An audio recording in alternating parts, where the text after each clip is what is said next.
Bonjour à tous, nous sommes donc le mardi 19 octobre 2010. Une nouvelle journée de mouvement en France. J'entends les cortèges qui passent pas loin de chez moi et je dois dire aux quelques Français susceptibles de m'écouter ou de me lire que si j'ai beaucoup entendu de désinformation dans ma vie en provenance des gouvernements en place, rarement comme ce qui se passe aujourd'hui. Pour Hortefeux, des dimanches soirs, puis Fillon, aucune pénurie de carburant. C'est vrai que quand les stations sont fermées, on ne peut pas parler de pénurie, mais simplement de fermeture. Hortefeux, qui aime bien faire des déplacements médiatiques dans les commissariats, devant les caméras, sous le charme de cet humaniste, n'a toujours pas fait d'apparition dans une station-service pour servir à la pompe, histoire de montrer qu'il maîtrise tous les pistolets.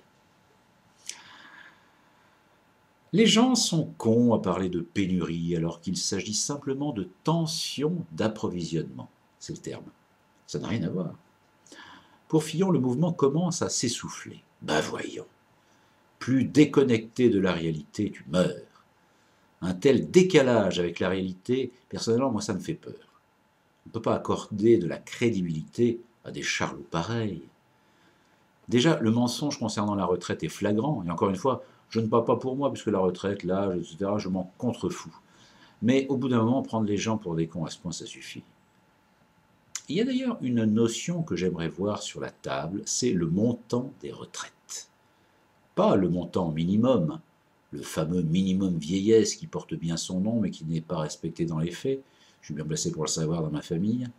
Donc le montant des retraites, quand va-t-on parler des retraites indécentes qui nous coûtent une fortune? Les retraites des hauts fonctionnaires, des militaires au gradé, des politiques, des cumuls, hein? Un sujet tabou ou simplement anecdotique dans le système? Il n'y a aucune justification à verser une retraite mensuelle de plus de 5 000 euros. Donc au-dessus, ça devrait rester dans le pot commun. Et comme en plus, ceux qui touchent ces grosses retraites sont ceux qui ont l'espérance de vie la plus longue, une autre raison de faire des économies. Il y a un principe fondamental. La retraite doit être assurée pour tous et pour que chacun vive dignement, mais en aucun cas être une étape de la vie où l'on fait des économies.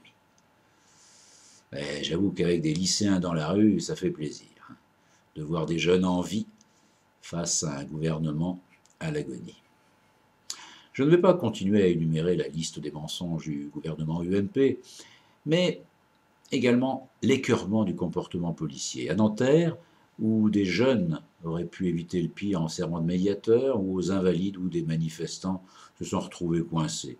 Alors, pas de tendresse particulière pour les casseurs qui ne sont que des cons désœuvrés et qui ne parlent pas le langage d'êtres civilisés et qui devront être encadrés pour une réparation des dommages d'intérêt général.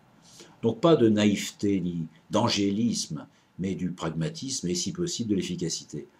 Alors, comme je l'ai déjà dit, pour les grévistes, un peu d'imagination pour éviter que le mouvement devienne rapidement impopulaire, notamment au niveau des transports. Alors, il est des moments où ce qui est moral est illégal. Alors, de vraies actions subversives symboliques.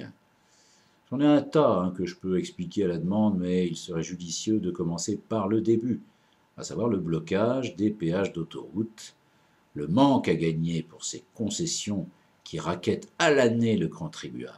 Ah, un plaisir. Moment stratégique avec les vacances scolaires, mais ce n'est qu'un début. Et puis la question des retraites n'est qu'une partie du problème de l'injustice sociale qui grandit, de l'indécence affichée des nantis.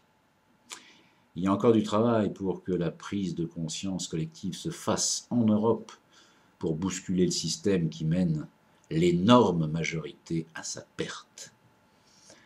Mais bon, il y a des prémices. Restons optimistes.